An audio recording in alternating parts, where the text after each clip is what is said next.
Bonjour à tous. Enchantée d'être là. Franck m'a proposé d'être le fil rouge de la journée, d'essayer et de tenir le timing en fait pour que chacun soit satisfait de voir les différentes heures. Je suis ravie d'être ici et de voir sur Digital RH qu'il y a toujours les sujets que vous affectionnez sur la transformation digitale, sur l'expérience candidat, la marque employeur, la gadgetisation RH, etc. Donc pour me présenter brièvement, je suis journaliste RH spécialisée recrutement et j'ai créé une start-up qui est RH Advisor. RH Advisor, comme on dit, c'est le TripAdvisor du recrutement qui permet de mettre en relation des entreprises avec des professionnels du recrutement, qu'ils soient des cabinets de recrutement, des job boards, des agences d'intérim, etc.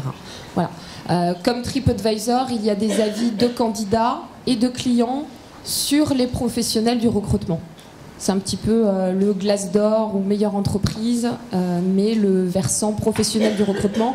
On ne note pas les entreprises, mais les professionnels du recrutement. Donc, pour commencer la journée, moi, je vais faire venir la première keynote. Donc, Laurent Sébarek, qui va intervenir, qui va animer la keynote avec les différentes personnes. Voilà, je vous laisse venir tous. Et donc, Laurent Sébarek travaille pour une société qui forme les recruteurs, Link Humans. Et la première keynote est la marque employeur est morte, vive l'expérience collaborateur. Alors, justement, Laurent, quand on a préparé en fait cette intervention, il me disait qu'il faisait partie des personnes qui ne croyaient pas en la marque employeur. Il disait que la marque employeur n'existe pas. Que finalement le recrutement, on utilise, je reprends un petit peu tes mots, on emploie des mots détournés pour reparler de culture d'entreprise. Donc tu vas nous expliquer un petit peu tout ça. Il va nous expliquer pourquoi c'est la fin de la marque employeur, ce concept, avec les différentes personnes. Et sur l'expérience collaborateur, comment elle prend sa place. Et il entend bien évidemment collaborateur, pas uniquement les personnes qui sont en CDI dans l'entreprise, mais au sens plus large, ou des freelances, etc. Voilà, donc je reviendrai pour juste avant 10h pour tenir le timing et puis préparer la suite. Je te laisse faire. Merci. Merci Pascal. Merci à tous d'être venus aujourd'hui à Digital RH 2016. Donc, comme Pascal l'a dit, je suis bien Laurent Sébarek et je représente Link Humans. On a avec nous Véronique Plessier-Chauveau de CDLS, les héroïstes du digital. Vous avez le micro juste là, Véronique. Et je vais vous laisser vous présenter. Bonjour, Véronique Plessier-Chauveau. Donc j'ai monté une société bien sûr dans le cadre de la transformation digitale, mais avec l'état d'esprit de dire, il ne s'agit plus de dire pourquoi, il s'agit éventuellement de dire comment, mais surtout qu'est-ce que ça rapporte. D'où ce nom de héroïste du digital qui est plutôt quelle valeur ça apporte à la société et comment je suis l'évolution de mon évolution dans ce monde du digital. Merci Véronique. Je vais laisser maintenant Alain Roumillac se présenter.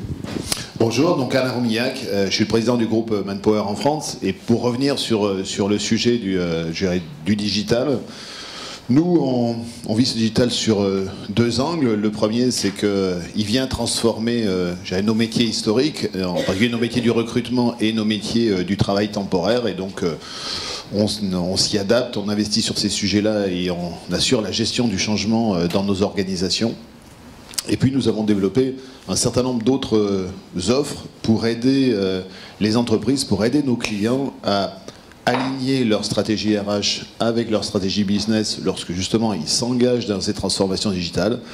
Ça génère des problématiques extrêmement importantes, mais que vous vivez manifestement aussi tous, donc d'alignement des compétences avec ce que sont les nouveaux enjeux. Voilà, et c'est à ce titre-là que essayer de témoigner. Merci à tous les deux. Pardon. On va commencer par tester BY, si vous permettez. Est-ce que vous avez réussi déjà à vous connecter au réseau Wi-Fi? Non. Non. Donc, est-ce qu'on peut afficher à nouveau le réseau Wi-Fi? C'est un O, hein, c'est pas un 0. D'accord, parce que moi j'ai réussi, c'est pour ça que j'ai eu ce problème. Donc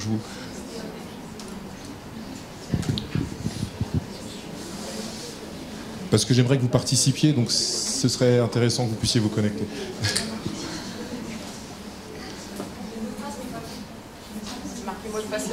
Mot de passe erroné. Est-ce que c'est pas de 2016? Non, enfin, moi je suis pas, ça a marché aussi. Est-ce que quelqu'un a réussi à se connecter? Avec 2013 ou 2016? 13, d'accord. C'est STDO, oui, STDO.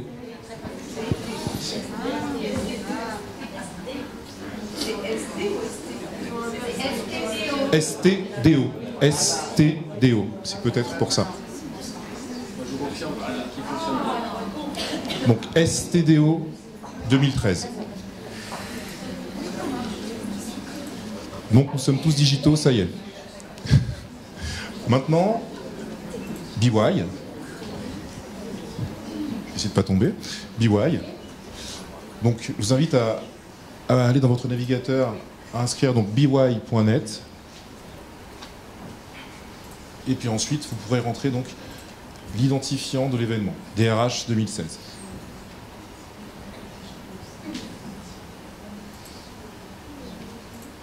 Si je vous demande tout ça, c'est parce qu'on va tout de suite se poser une question. Qu'est-ce que la marque employeur? Et vous allez tous pouvoir donner votre avis en un mot. Ce qui va nous aider à lancer le débat.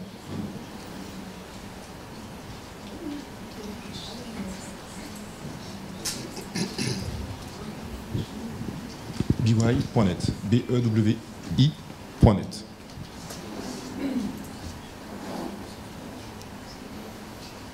Alors pendant que vous vous connectez, je vais prendre la suite de ce qu'a dit Pascal.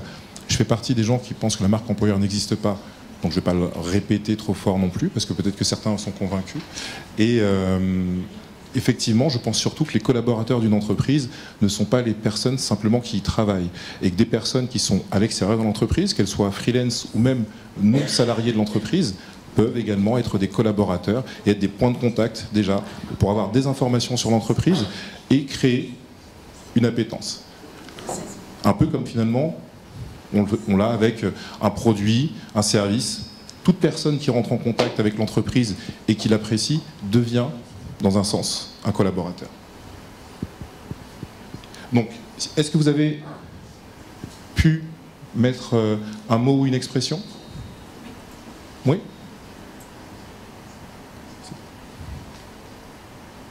Alors, qu'est-ce qui ressort? Est-ce que vous voyez Véronique et Alain? C'est bon? Parfait. Donc, atout pour recruter, image de l'entreprise, mais en plus, culture. Attractive, image, communication, attractivité. Culture d'entreprise. Parfait. Est-ce que Alain ou Véronique, vous voulez commenter un mot pour commencer? Ou... Oui, c'est le mot attractif que j'avais moi-même aussi noté d'ailleurs, parce que je crois qu'il s'agit de plus demander pourquoi la marque employeur diminue au profit effectivement on va dire, d'expérience collaborateur. C'est effectivement parce qu'il y a une inversion dans la relation avec les entreprises. Avant, la marque était connue et les gens venaient vers, et maintenant c'est l'inverse. La société doit être attractive et c'est maintenant elle qui va vers. C'est cette grande inversion en fait du monde du travail qui a lieu aujourd'hui et qui fait qu'elle doit être attractive. Et d'ailleurs, on voit aussi cette translation qui se fait. On parle bien d'abord d'une marque qui relevait du marketing vers la notion d'attractivité de l'interne et donc vers le monde du RH. Et ce qui fait l'objet d'aujourd'hui de ce nouveau rôle du RH dans les entreprises. Donc, moi je reviens aussi sur l'aspect activité. Ça m'a, que l'aspect culture soit autant à ce niveau-là, peut-être que moi j'ai le sentiment que l'aspect culture devient un peu moins important dans la mesure où il y a beaucoup de gens qui se projettent moins sur la durée dans les entreprises et donc ou sur l'aspect culture. Alors peut-être que la culture est importante sur la façon dont les gens interagissent entre eux à l'intérieur de l'entreprise, mais à partir du moment où on est plus là pour développer une expérience et puis ensuite voir comment est-ce que ça se passe, peut-être que la culture est peut-être un peu moins importante, en tout cas dans l'esprit d'un certain nombre de populations qu'elle pouvait l'être hier. Mais bien sûr, l'aspect attractivité, mais je pense que ça va être un des sujets majeurs sur lesquels on va échanger. Tout à fait. On va maintenant passer à la première question. Et pour cela, on va avoir je vais vous demander encore d'interagir avec nous. Sur votre écran, vous devez avoir sur BY une boule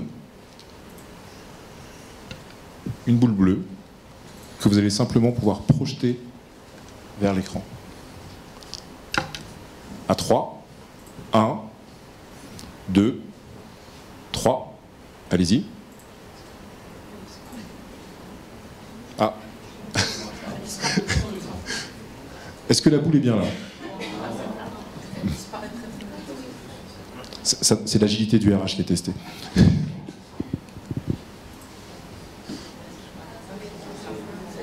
Voilà, une première, une deuxième. Voilà.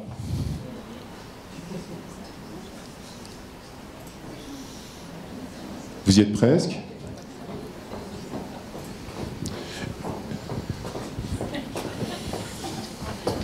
On en profite pour accueillir Jérémy.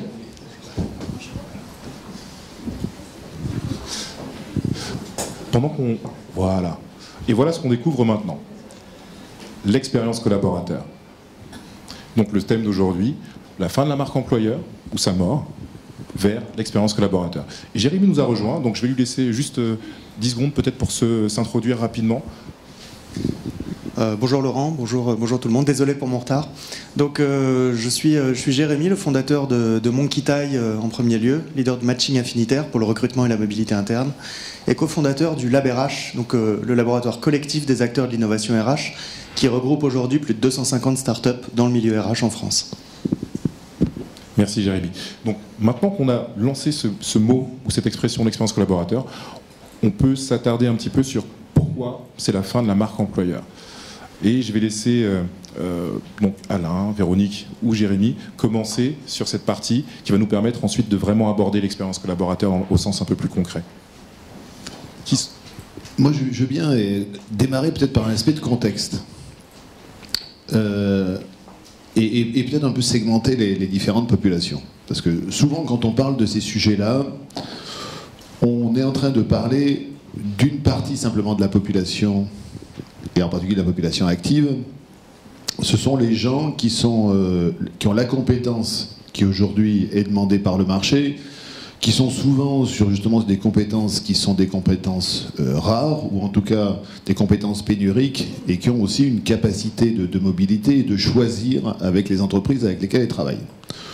Ça, je sais pas, c'est 20, 30, 40% de la population. Puis vous avez de l'autre côté des gens, eux, dont le souci, c'est pas tellement de savoir pour quelle entreprise ils vont pouvoir travailler, c'est justement de trouver une entreprise pour laquelle ils vont travailler. Et ce qui est d'ailleurs... et je pense que ce phénomène-là ne va faire qu'augmenter, parce que quand on regarde tout ce que va être, tout ce qu'on projette, mais ce qui a été l'évolution au cours de ces 10-15 dernières années du marché du travail, et quand on fait une courbe, par exemple, et qu'on aligne la création d'emplois en fonction du salaire, c'est une courbe en U. C'est-à-dire qu'on crée des emplois proches du SMIC, proches du salaire minimum, donc qui sont des emplois relativement peu qualifiés, ce qu'on peut qualifier d'un certain nombre d'emplois de service, et on crée des emplois hautement qualifiés, assez bien rémunérés, et au milieu, on sait ce que considère comme étant l'appauvrissement de la classe moyenne, et qui ensuite crée aussi un certain nombre de problèmes politiques. Donc, premier sujet, il y a bien cette dichotomie, et moi j'essaie de chaque fois bien évidemment, parce que nous on travaille sur nos métiers de travail temporaire beaucoup sur la population qui cherche justement aussi des parcours pour pouvoir s'insérer dans le monde du travail, donc dire, lorsqu'on est en train de parler en général de ces populations et pour lesquelles les notions de marque employeur, les notions d'attractivité sont importantes, c'est sur une partie de la population, bien sûr importante, bien sûr extrêmement importante pour vos succès et le succès des entreprises, mais ce n'est qu'une partie de cette population. Ceci étant, ce qui rend le problème encore plus ardu, c'est que toutes les études montrent, c'est que aujourd'hui, mais encore plus dans le futur, il y aura encore plus de pénurie sur ce type de compétences. Donc la notion d'attractivité va être de plus en plus critique, et si on l'associe avec une évolution sociologique qui fait que les gens sont sans doute un peu plus zappeurs que par le passé, c'est vrai que ce sujet de comment j'attire les talents dont j'ai besoin est une vraie problématique, et que sans doute hier c'était l'entreprise par sa marque, en particulier comme les grandes entreprises qui pouvaient attirer des profils marketing, les L'Oréal et ainsi de suite, donc on venait pour la marque. Je pense qu'aujourd'hui, effectivement, on vient plus pour l'expérience client, pour l'expérience du collaborateur.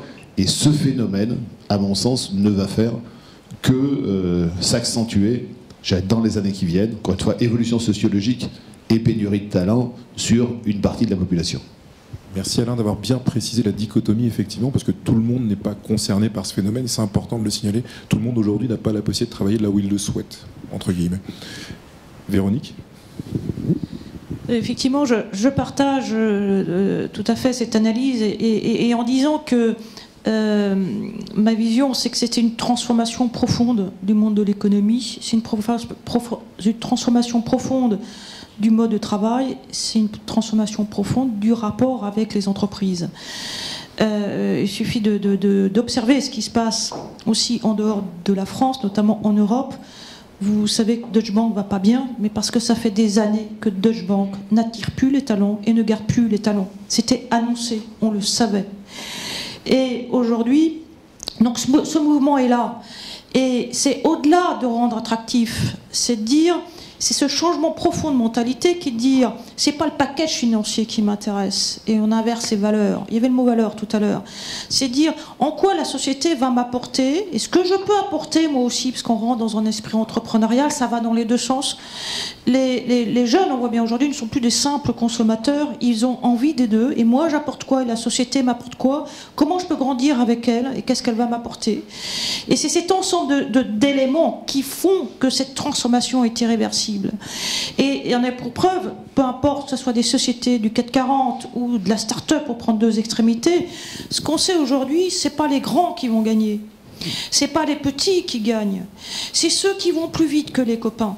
Et quand vous regardez ce qui se passe aujourd'hui, c'est ça où vous voyez effectivement et fondamentalement la différence qui est en train de se passer. D'où la raison de cette notion de marque qui est largement, qui est bien sûr importante, mais qui est largement insuffisante, en tout cas qui n'est plus le seul élément qui fait qu'on va postuler pour un tel endroit et un tel endroit. Juste avant que Jérémy on va dire parle, vous avez la possibilité de nous poser des questions directement via BY et même de faire des commentaires si vous le souhaitez. Donc n'hésitez pas à nous interpeller de cette manière-là. Je t'en prie, Jérémy. Alors je pense effectivement que l'approche du préambule, comme l'a précisé Alain, est assez intéressante parce qu'on est dans une situation assez particulière aujourd'hui où on a une certaine quantité de jobs qui sont quasi subventionnés, régulés au niveau du salaire minimum, et après toute une tranche de jobs qui le sont moins et qui sont à valeur de travail égale, moins rémunérés. Donc on a cette courbe en U qui d'un point de vue économique ne peut être que transitoire, et en fait tout ça c'est principalement dû à ce qui est en train d'arriver dans notre société, à savoir l'automatisation. Donc l'automatisation des tâches notamment. Et ça c'est un sujet qui me tient beaucoup à cœur, mais qui explique aussi en quoi la phase qu'on vit est transitoire. On parle aujourd'hui de 20 personnes sans aucun jugement de valeur qui sont à haute valeur ajoutée en termes de création de valeur économique, et 80% qui aujourd'hui sont plus dans le ventre mou ou sur l'échelle basse de création de valeur.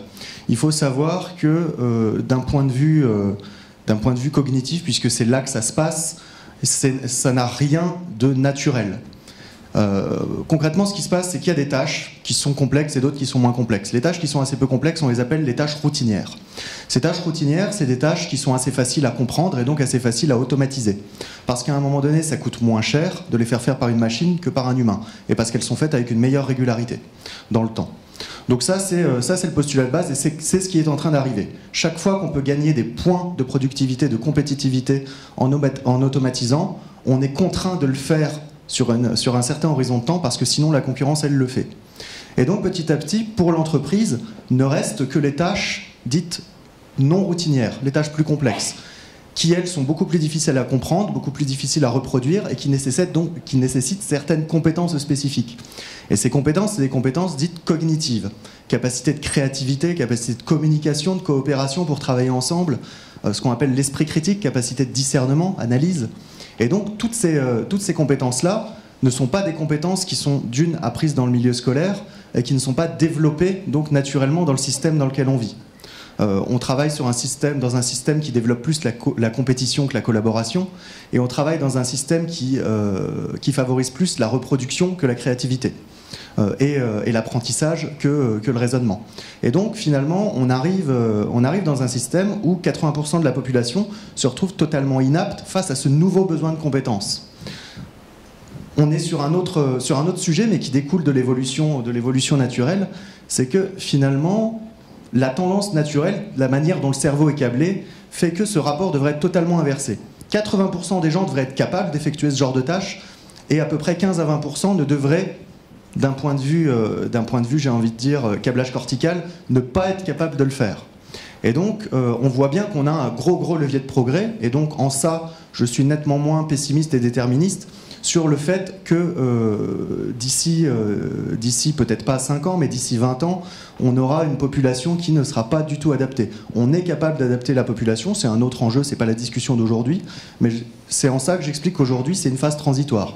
Et que donc, les entreprises qui, elles, vont devoir chercher des gens qui sont capables d'effectuer ce genre de tâches. Et aujourd'hui, comme l'a très bien dit Alain, ces compétences sont relativement pénuriques parce que très peu mises à disposition sur le marché, en fait, répondent à un besoin de contextualisation. Et la différence entre la marque employeur et l'expérience collaborateur, pour introduire le sujet, pour moi, elle est là. C'est que la marque employeur, c'est une sorte de communication de masse en considérant que même si on a 10 000 personnes avec 10 000 besoins différents, 10 000 formations différentes, 10 000 envies différentes, on va les adresser tous de la même manière. L'expérience collaborateur part du principe qu'on va aller contextualiser pour chacun cette approche. Vous voulez rajouter un mot ? Je vais peut-être reprendre par rapport à ce que sont les questions. Je crois qu'il y a une évolution sociologique qui est majeure. Et nous, on l'a analysé, que ce soit en France ou dans un certain nombre d'autres pays, et sur ces types de populations.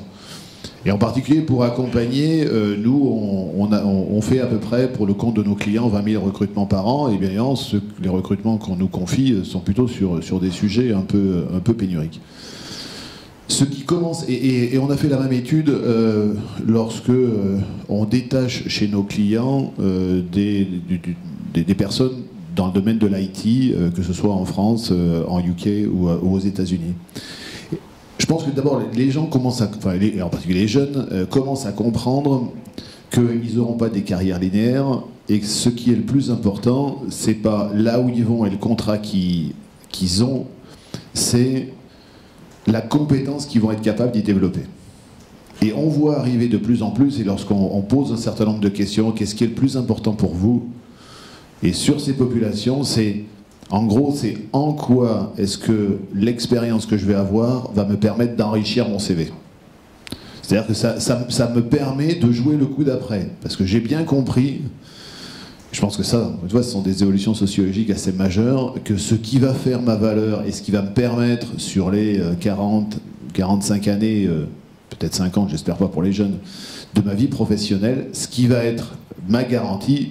Encore une fois, ça ne va pas être mon contrat, même si on y est très attaché en France, ça va être ma compétence. Donc en quoi est-ce que la compétence que je vais être capable de développer sur la mission, et même si cette mission elle est à l'intérieur d'un contrat à durée indéterminée, en quoi est-ce que ceci va me permettre de me préparer à la suite de ma carrière?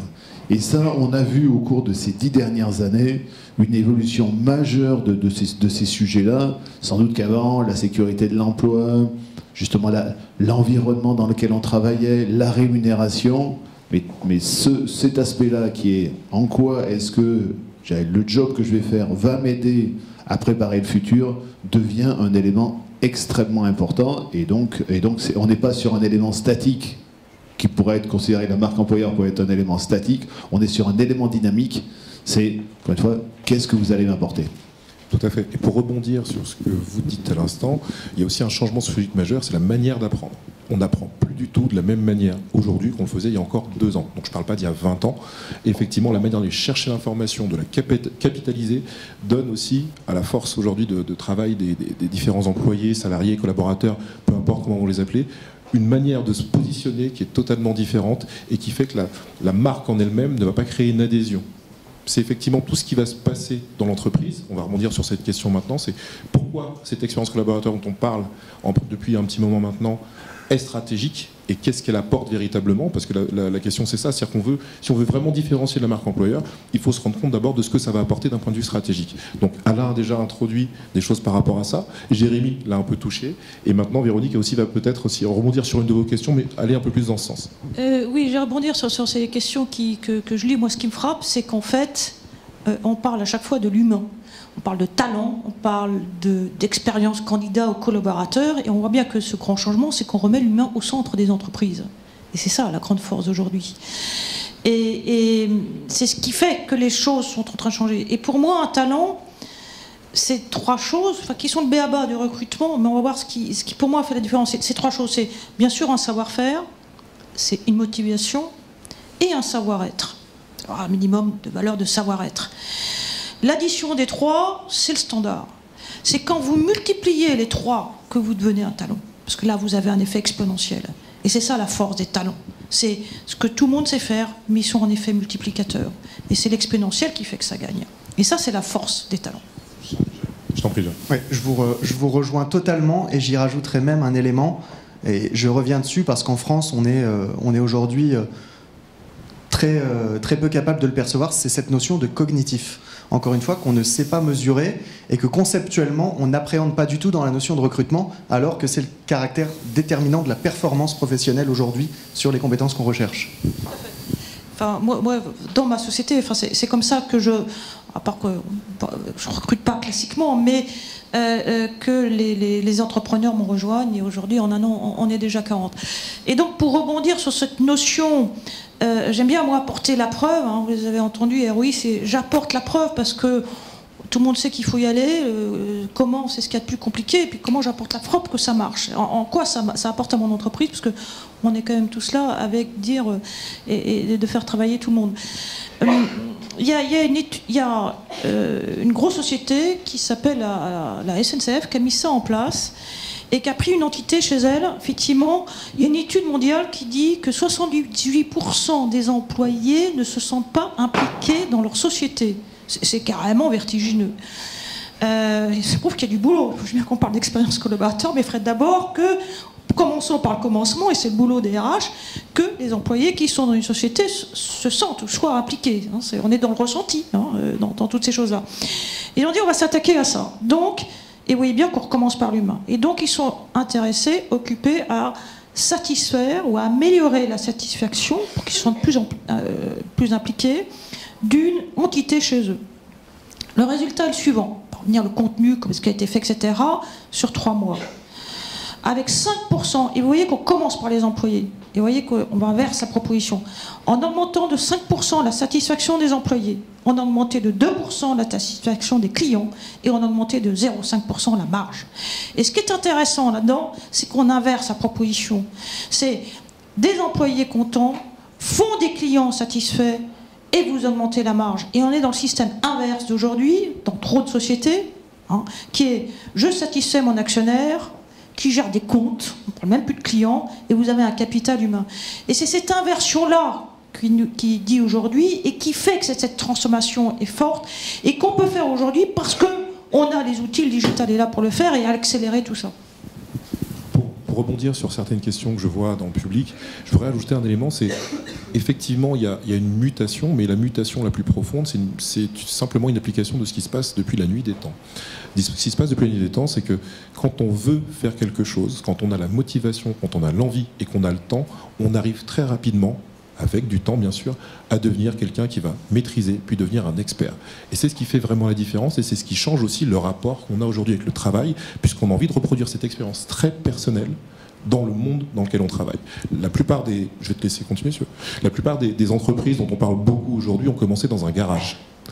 Donc si ça vous donne une idée de l'envie et de l'amour qu'on peut avoir pour ce qu'on fait, voilà un bon indice. Et ça montre aussi à quel point l'expérience qu'on peut avoir avec ses collaborateurs peut être intéressante si l'on leur permet d'avoir entre guillemets un labo, mais au-delà de ça, de véritables points de contact qui vont créer une véritable relation. Donc je vois parler d'authenticité ici, je vais laisser nos invités rebondir. Alors en fait, je voudrais rebondir sur cette notion d'expérience collaborateur qui en fait au fur et à mesure de la compréhension qu'on peut avoir au fil des mois, on se rend compte que c'est presque déjà dépassé. C'est la marque employeur, bon ça c'est fini, et pour reprendre tout à l'heure, ce qui fait la différence entre la marque employeur et l'expérience collaborateur, c'est bien la contextualisation qu'on y met. Comme l'histoire du marketing, hein, au départ on shootait en masse et aujourd'hui on fait des choses qui sont très personnalisées, contextualisées. C'est ce qui est en train de vivre la marque employeur aujourd'hui. Et en fait l'expérience collaborateur est presque déjà hors de contexte parce qu'aujourd'hui on va de plus en plus parler d'expérience talent. Alors c'est quoi la différence? C'est qu'aujourd'hui en fait les talents, c'est pas seulement les collaborateurs, c'est ceux qui apportent de la valeur à l'entreprise. On a une décorrélation très forte entre travail et emploi et aujourd'hui on a de plus en plus de personnes qui travaillent pour l'entreprise sans en être employés, qui sont en freelance, qui sont des prestataires. Et en fait, ces gens-là ne sont pas gérés par la RH, mais par les achats.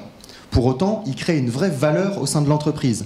Et donc, demain, il va s'agir d'être capable d'entretenir, d'apporter une attention toute particulière à ces personnes-là, tout autant qu'aux collaborateurs de l'entreprise. Et donc là, on va vraiment parler d'expérience talent.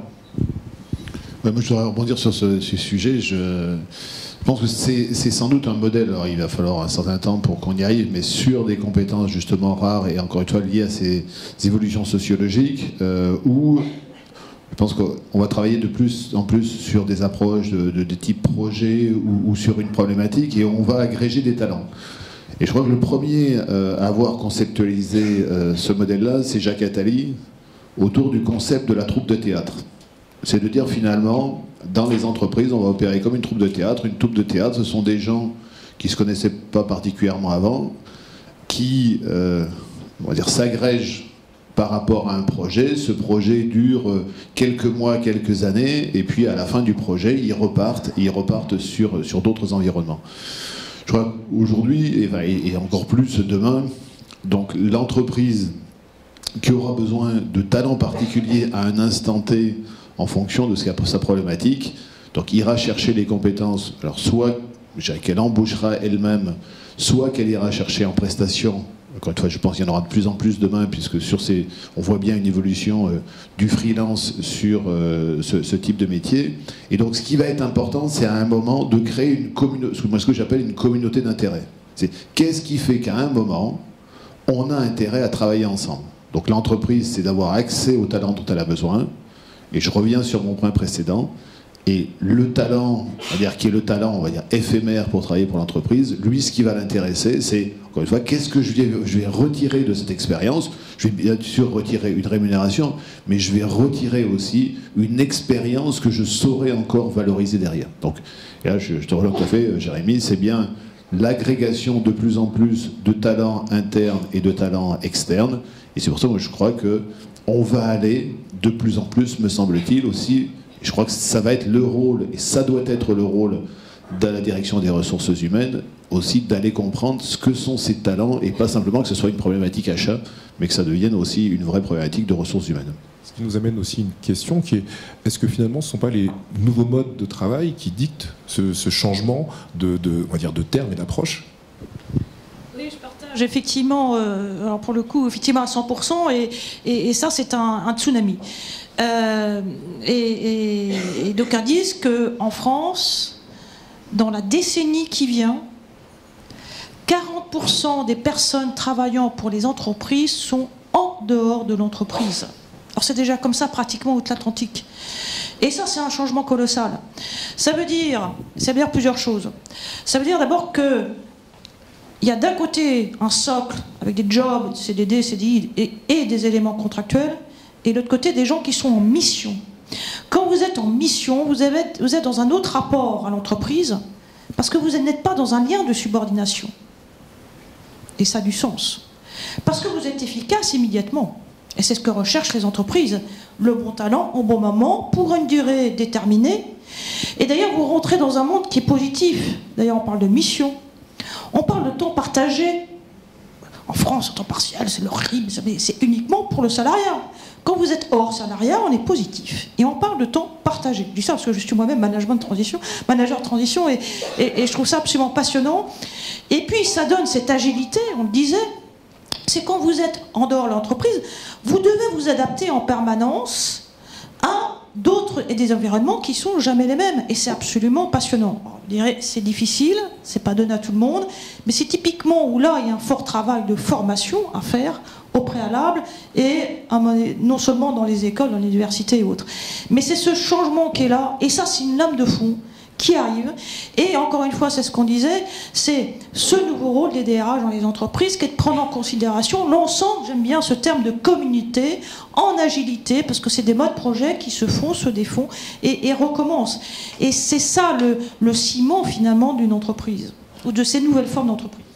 Et sachant que ça rejoint un autre phénomène des entreprises, c'est que dans un monde qui est en perpétuel bouleversement, c'est très compliqué de pouvoir accompagner une même personne pendant très longtemps dans la même entreprise.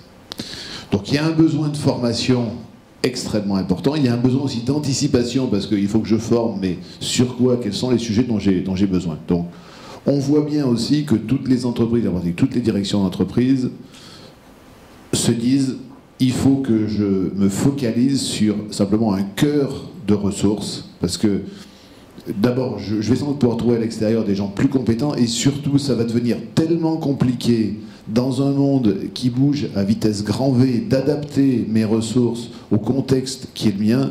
Moins j'en aurai, mieux ce sera. Donc il y a ces deux phénomènes, un phénomène que j'ai encore une fois noté de façon sociologique, qui est les gens ont envie plutôt d'avoir leur destin en main, d'être plus indépendants, et dans le même temps, d'ailleurs on le voit nous-mêmes, y compris sur nos métiers de travail temporaire, où on voit des entreprises qui nous disent sur tel métier on ne va plus embaucher. Et ce qui est un phénomène en tout nouveau. Voilà, on va se concentrer, c'est un phénomène qui date depuis peut-être 20 ou 25 ans, mais qui à mon sens va s'accélérer, un cœur de ressources d'entreprise moins important, et puis beaucoup de personnes qui viennent en fonction de ce que sont les besoins. Pour aller un petit peu plus loin maintenant, il y a de très bonnes questions auxquelles j'ai pas pu souligner depuis tout à l'heure, mais qui sont très intéressantes. Je ne vais pas m'attarder sur la notion de diplôme et le fait qu'on sélectionne les gens sur les diplômes aujourd'hui. Il y a des domaines où ça ne se fait plus et ça tendra à disparaître, puisque la manière d'apprendre va également changer, et donc vos références seront différentes à cause de vos nouveaux collaborateurs qui vont arriver. Donc c'est juste une question de temps. Donc on va pas s'attarder forcément sur ces questions-là. Ensuite, moi, ce qui m'intéressait de mettre en avant, effectivement, c'est la notion, effectivement, de comment on fait pour créer cette expérience collaborateur. Donc on va y répondre dans quelques minutes. Mais surtout, il y avait une question très intéressante qui disait, mais expérience candidat, expérience collaborateur. Comme on l'a souligné depuis le départ, le candidat peut déjà être un collaborateur. Et donc, tout se joue déjà avant même qu'il intègre l'entreprise, et cette expérience se crée déjà là. C'est-à-dire que si vous avez signé un contrat avec quelqu'un aujourd'hui et que vous n'avez pas contacté depuis une semaine, voire un mois, vous avez déjà gâché une partie de votre relation avec lui. Donc, on a déjà commencé le processus et il ne faut pas perdre ça de vue. Donc maintenant, je vais demander à nos invités de donner peut-être un exemple concret ou des conseils qu'ils pourraient donner pour justement engager une expérience collaborateur. Alors je vais prendre l'exemple d'une chose qu'on a faite, d'une mission qu'on a faite pour le coup au LabRH pour le compte d'Engie, donc qui était de repenser l'expérience candidat au niveau du groupe Engie. Et en fait, si là je vois pas mal de questions qui tournent autour du comment concrètement est-ce qu'on fait ce genre de choses-là, en tout premier lieu, il faut déjà un peu faire l'état de l'art de ce qui se passe. Et donc en fait, pour pouvoir comprendre une expérience candidat, une expérience collaborateur, il faut être capable de dérouler toutes les étapes. En l'occurrence, sur l'expérience candidat, on va partir du moment où le candidat potentiel, qui n'est pas encore un candidat, qui est un actif, entend parler de l'entreprise et de l'opportunité. Et donc à ce moment-là, c'est comment est-ce que je le convertis en candidat, en une personne qui va vouloir postuler. Et ensuite, comment est-ce que je gère l'entrée ou le refus de cette personne dans mon entreprise. Et en fait, on va aller jusqu'à la fin de l'onboarding, j'ai envie de dire jusqu'à la fin de la période d'essai. Et donc ça va constituer le bloc expérience candidat qui va être composé lui-même de plein de petites expériences qui sont tout simplement les étapes que va vivre le candidat entre le moment où il découvre l'entreprise jusqu'au moment où il est confirmé dans l'entreprise ou refusé. Et c'est ça qui est important, puisque 99% des gens qui postulent ne sont pas recrutés. Et donc, ce qui fait aussi la différence dans l'expérience, c'est qu'on ne va pas s'intéresser seulement aux personnes qu'on va garder, mais aux autres qu'on va essayer de transformer en ambassadeurs aussi. Et donc, on a dans chacune de ces étapes des points de douleur. Donc, typiquement, aujourd'hui le mail automatique ou le pas de mail du tout qui est envoyé au candidat qui est refusé et qui peut générer beaucoup de frustration. Justement, est-ce que tu peux insister sur l'idée de digital dans tout ça, puisque c'est la question qu'on nous a posée et qui était intéressante. Qu'est-ce que le digital va amener dans cette partie? Alors là, c'est peut-être une vision assez personnelle de la chose, mais on parle beaucoup de transformation digitale et je pense que le terme en lui-même n'est pas correct. Déjà parce que la transformation, là encore une fois, je gergote sur les mots, parce que les mots qu'on utilise pour parler d'un concept montrent la maturité qu'on a de ce concept, la maturité de la compréhension de ce concept. La transformation, ça présuppose un état fini. Or, aujourd'hui, très fort est celui qui est capable de donner l'état fini de ce qui est en train de nous arriver. Moi, je parlerais plus d'une série de changements, d'une adaptation, à la rigueur d'une évolution continue, mais pas tant d'une transformation. Et sur la notion de digital, la transformation n'est pas digitale. On vit une transformation qui est accélérée par un vecteur qui est le digital. Mais le digital, à mon sens, c'est un vecteur, aujourd'hui, qui permet de redéfinir les normes de productivité. Ça permet de faire plus de choses avec moins de moyens, et de les faire souvent mieux avec plus de régularité. Donc de gagner en efficacité et en efficience. Mais en tous les cas, le digital n'est qu'un vecteur. Et donc, c'est ce que je disais tout à l'heure, c'est que le digital va permettre d'aller automatiser pas mal de tâches, qui sont des tâches a priori routinières, de gagner en qualité sur la manière dont on fait ces tâches, dans la mesure où on a bien pris en compte tous les paramètres qui permettent d'effectuer ces tâches. Et là, je mets un peu en porte-à-faux les algorithmes qui aujourd'hui dépassent la compréhension de beaucoup de RH et parfois même de ceux qui les codent, qui eux manquent d'expérience métier. En fait, je t'ai induit en erreur. Je t'ai amené à parler du digital, mais tu n'as pas fini les points concrets d'expérience collaborative. Oui, mais le digital, c'est vrai qu'on est à Digital RH. Hein. Donc c'est un élément important après tout. Hein. Qu'est-ce que le digital apporte à la RH ? Et donc, pour faire très court, c'est cette notion d'efficacité, d'efficience sur certaines tâches. Et donc, Digital RH, pour moi, devrait amener aussi le RH à se poser la question, quelle est ma valeur ajoutée en tant qu'humain au sein de la fonction RH, aujourd'hui et demain. Et donc, notamment sur l'expérience, où là, le RH a un vrai rôle à jouer.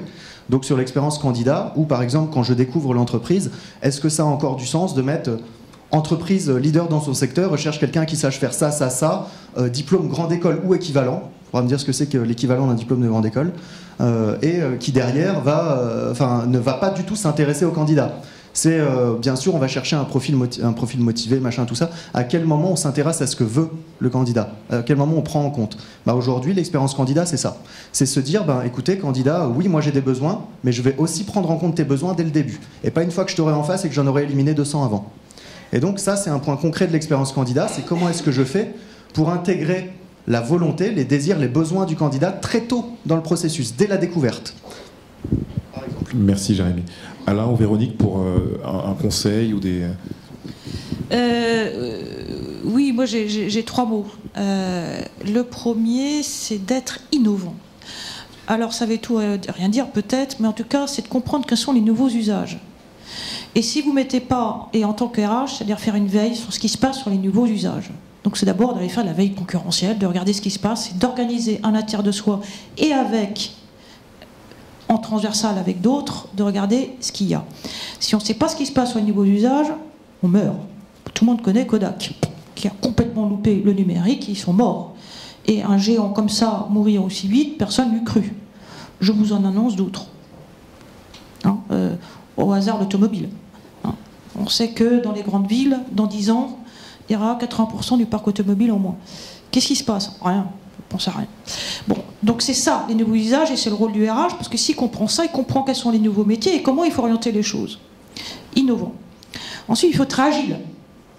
Alors, j'aime bien dire, il faut mettre du désordre dans l'ordre et de l'ordre dans du désordre. Dans les boîtes où il y a trop de process, il faut mettre un peu de désordre. Il faut laisser les gens en agilité. Dans les entreprises, vous mettez des organigrammes, c'est-à-dire vous mettez des cases. C'est horrible, les cases. Moi, j'aime les cercles. J'ai mis ça en place dans ma société, d'ailleurs. Parce qu'on dit, quels sont les cas concrets, comment vous faites pour collaborer? Eh bien, moi, j'ai mis, aujourd'hui, on est 40 entrepreneurs qui travaillons en agilité parce qu'on est tous au même niveau. Il n'y a pas le directeur Schtroumpf, bidule et machin, on est tous grands. Par contre, on travaille ensemble, et là, il y a des choses qui sont mises en place avec des cercles mensuels.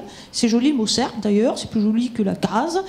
Et on travaille tous ensemble, tous les métiers confondus, et je peux vous dire qu'on va très très vite, parce que c'est ça l'enjeu. Et on a des cercles plus petits qui sont marrants, parce qu'on n'a plus de notion de direction commerciale, on appelle ça chasser en meute. Peu importe, le principe, c'est que ça fonctionne. Et dans cette notion qu'on a dit tout à l'heure, avec ces 3 notions, qui est de l'accumulation, la multiplication et de savoir-faire, et de motivation et de savoir-être. Pas savoir comme ça fait du bien et comme on a envie de faire. Il faut recréer l'envie. Et le troisième point, on a dit innovant, agile et le réseau. Pas le réseau de mon réseau. Est-ce que les entreprises, est-ce que nous tous avons utilisé le réseau de nos employés? La première chose à faire, on demande un cas concret, vous allez sur LinkedIn, qui est quand même le réseau professionnel aujourd'hui, c'est comme ça, et vous tapez le nom de votre entreprise, et vous regardez combien de salariés, vous verrez tout de suite le nombre de salariés qui auront mis le nom de l'entreprise sur leur profil. C'est simple, c'est pas compliqué. Et là, vous vous dites, ah, c'est bien, ou alors, scrogneux, j'ai un problème. Il faut peut-être que je fasse quelque chose. Vous regardez votre page entreprise, combien il y a de personnes qui vous suivent. Oh, on est une boîte de 100 personnes, il n'y en a que 50. Zut, j'ai un problème. Mes clients ne me connaissent pas et même pas, etc., etc. Donc c'est des choses aussi simples que ça. Et ça, on dit le digital, ça apporte quoi? C'est que le digital permet de faire tout ça. Et le digital libère la créativité et les envies de faire. Voilà. Donc, Merci. Par rapport à ça, deux petites remarques. La première, on parle d'expérience candidat, expérience collaborateur. Si on veut attirer des candidats, il vaut sans doute mieux que ses propres collaborateurs soient des ambassadeurs de l'entreprise. Bon, beaucoup d'entreprises essaient de mettre en avant donc de la cooptation, et il y associe très majoritairement une rémunération financière. Et dans plein de cas, ça ne marche pas. Parce que vous n'avez pas envie de vous fâcher avec votre meilleur copain, de le faire rentrer dans une boîte que vous considérez qui est comme une vraie galère. Bon.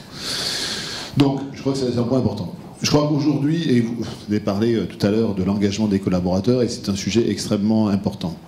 Il y a deux sujets, moi, qui me semblent critiques pour s'assurer que les gens sont engagés. Le premier, c'est qu'ils comprennent ce qu'ils font, pourquoi ils le font. Il y a un besoin de plus en plus important dans nos sociétés de sens. Et donc, je ne suis pas simplement dans une case, faire une tâche répétitive dans un process. Voilà. Je suis, encore une fois, je ne taille pas des pierres, je construis une cathédrale. Je fais le même job, mais ce n'est pas tout à fait la même chose. Second sujet, alors effectivement, on parle beaucoup de cette transformation digitale, je suis d'accord avec toi, Jérémy. Ceci étant, il y a plein de gens que ça inquiète. Parce qu'ils savent, ce que je dis souvent, c'est quand je rencontre des dirigeants d'entreprise, je dis, bon, demain, vos ressources ou vos compétences, c'est quoi? C'est moins et pas les mêmes. Et ça, les gens le savent. Même si vous ne leur avez pas dit, ils le savent. Donc, ils sont inquiets sur leur avenir. Donc, deuxième sujet, extrêmement important, il faut anticiper. C'est quoi les jobs pour les gens de demain?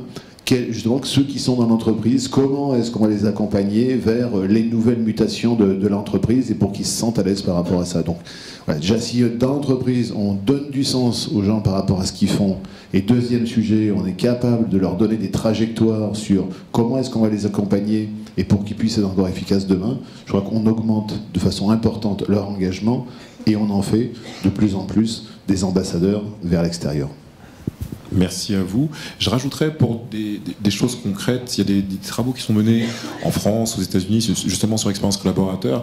Là, vraiment, des gens qui sont dans la structure, ça passe par effectivement une manière de revoir l'espace de travail, ça c'est le plus classique. Et puis aussi la manière dont on va gérer un projet. C'est-à-dire que le manager n'est pas forcément la personne, Alain le disait tout à l'heure, qui va gérer le projet. Je crois que Véronique l'a dit avec la logique de cercle, c'est effectivement renverser cette logique. L'expérience et la compétence de chacun peut profiter au groupe, il suffit de laisser l'opportunité de le faire. Et pour ça, il faut susciter effectivement la capacité d'intérêt pour un projet et recentrer les projets avec du sens et aussi permettre à chacun donc de s'y impliquer. Je t'en prie, Jérémy. Oui, juste une chose aussi dans l'expérience collaborateur, ce qui est en train de changer, ce qui va changer, c'est qu'aujourd'hui on ne prépare plus les gens, enfin si on les prépare pour la mobilité interne, on ne les prépare plus que pour la mobilité interne, mais il va falloir aussi les préparer pour la mobilité externe. Donc plus de choses faites avec moins de personnes, il y a une équation mathématique qui est à un moment donné faire sortir les gens. Et je pense que le grand enjeu de cette expérience collaborateur, mais au-delà de ça, de la mission des RH, c'est être capable de travailler à la fois l'employabilité des personnes et à la fois leur motivation, donc pour les retenir au maximum et pour les transformer en ambassadeurs. Mais aussi être capable de leur montrer que les parcours de l'entreprise, demain, une personne qui travaillera dans l'entreprise pourra y travailler pendant 5 ans, partir pendant 10 ans, y revenir pendant 5 ans. Et donc les formats ne seront plus du tout linéaires, mais surtout ne seront plus à usage unique. Une personne qui sera sortie pourra revenir plus tard plus riche. Et donc l'entreprise doit travailler ces formats-là aussi. Et ça, je pense que c'est un enjeu clé de l'expérience collaborateur aujourd'hui. Tout à fait. Est-ce que certaines personnes dans le public veulent nous poser directement leurs questions? Je vais le redire. Est-ce que certaines personnes veulent nous interpeller directement? Alors je vais faire semblant qu'on m'ait dit oui pour la caméra. Donc, personne? Non, pas de main levée. Est-ce que dans les réponses qu'on a données aujourd'hui, vous repartez avec des choses? Vous pouvez dire non, vous pouvez dire oui. Moi, j'ai vu une personne tout à l'heure qui écrivait que finalement, il n'y avait pas de différence entre la marque employeur et l'expérience collaborateur, puisque c'est des choses qui étaient déjà faites. Moi, je voudrais rebondir, Jérémy, sur ce que vous venez de dire, sur la mobilité externe. Ça veut dire que dans ce cas-là, on dépasse largement le cadre de l'entreprise. On doit faire évoluer, c'était une réflexion tout à l'heure sur le code du travail, mais on est plus aussi dans un cadre, on va dire, d'organisation de l'emploi. Je ne vais pas parler du travail, qui aujourd'hui n'est pas traité. Donc comment mettre en œuvre dans l'environnement, on va dire, de l'entreprise, quelque chose qui n'a pas de relais encore, enfin en tout cas de relais en droit du travail et en organisation, qui vont permettre de faciliter cette prise en compte de la mobilité par les salariés. Il y a aujourd'hui quelque chose de formidable et qui se déploie à toute allure, qui sont les réseaux d'affaires. Et qui est un moyen justement entre soi de faire. Moi je le dis parce que je viens du monde de l'IT où je n'y ai passé que 35 ans. Et à différents niveaux et différents types de sociétés. Et dans ce monde-là, parce qu'on a beaucoup aimé ce secteur d'activité-là, on a créé des alumni. Donc il y a le Bull Alumni, le Bull Business Club, et dont je suis la présidente. J'ai travaillé 18 ans chez Bull. Et on a décidé, parce qu'il y a la même chose pour les alumni d'Accenture, d'Oracle, de Microsoft, de Sopra, d'Atos, tout le grand ESN, etc. Et on s'est tous rassemblés au sein d'un réseau qui s'appelle Réseau IT. Vous imaginez, ça fait plus de 5000 collaborateurs, vous multipliez ça par LinkedIn, on arrive aux millions de potentialités. Et donc entre nous, réseau d'affaires, ça veut dire que c'est à la fois... On dit ça parce que je suis aussi le président du réseau IT, mais notre objectif c'est quoi? C'est bien sûr de faire du business, mais l'intérieur de la communauté fait qu'on peut faire du business entre nous. Pourquoi aller chercher ailleurs? Parce que vous avez déjà les compétences et des gens qui ont envie, puis vous les connaissez. C'est la communauté, on se connaît. C'est aussi, de fait, on l'a dit, parce que à croissance zéro, vous entendez toutes les boîtes dire on va doubler le chiffre d'affaires à horizon 2020, vous faites ouaf ouaf ouaf, il y en a beaucoup qui vont mourir parce que c'est pas possible. Et la croissance n'est plus là, elle ne sera plus jamais là parce qu'on est dans des autres formes d'économie. Donc on rentre dans le monde de l'entraide et ça sert aussi à ça le réseau d'entraide parce qu'on l'a dit tout à l'heure, parce que de fait on va travailler pour certains moins et donc gagner moins. Faut pas se leurrer là-dessus, faut leur apprendre à faire autrement. Et ça sert à tout ça et tout ça dans un sentiment de convivialité et de bien-être parce que vous n'êtes pas dans un monde un peu requin de l'entreprise mais au sein d'associations.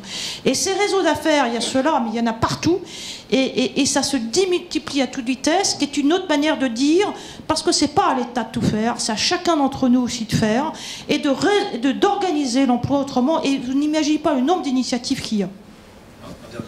Oui, alors donc ça, je reviens sur mon propos liminaire, comme ça j'aurais bouclé la boucle. Donc je pense qu'il faut, ceci étant aussi, qu'on accompagne l'ensemble de ces mutations, et il y a pas mal de gens qui sont capables de naviguer dans ce genre d'initiative et d'autres qui n'en sont absolument pas capables. Il faut casser ces peurs, parce qu'on le voit bien, il y a un certain nombre d'entreprises aujourd'hui qui ne s'adaptent pas, ou peut-être pas assez vite, au monde tel qu'il vient, parce qu'ils ne sont pas capables de se transformer, et en particulier d'accompagner un certain nombre de personnes à l'extérieur. Il faut accepter, c'est compliqué à accepter, qu'il y a un certain nombre de gens qui sont incapables de naviguer après 10, 15, 20 ans, 25 ans dans une entreprise, dans le monde extérieur, si on ne les aide pas. Donc ça fait l'objet d'un certain nombre de recommandations dans le cadre du lancement du compte personnel d'activité, qui est sans doute une bonne base, mais où moi, je reste persuadé que si on n'a pas... Et là, il faudra bien qu'il y ait, alors soit au travers d'associations, soit au travers de ce qui pourrait être un vrai service public de l'emploi, accompagner les mutations et ceux qui n'ont pas obligatoirement les codes qui vont leur permettre d'être actifs au travers de pouvoir évoluer et faire évoluer leurs compétences sur ces sujets-là. Et je pense que c'est un grand risque de nos sociétés, c'est que finalement, comme les entreprises de toute façon s'adapteront ou qu'elles mourront, on va laisser sur le bord du chemin un certain nombre de personnes, et si on veut continuer à faire société, il va falloir savoir comment est-ce qu'on s'en occupe.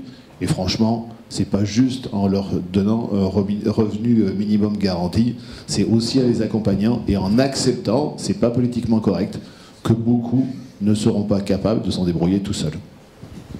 Merci. Jérémy. Et là, pour rejoindre Alain, c'est pour moi, dans l'entreprise, l'un des grands enjeux de la formation aujourd'hui. Ça va être capable d'accompagner la compétitivité, l'employabilité des personnes dans l'entreprise et en dehors de l'entreprise.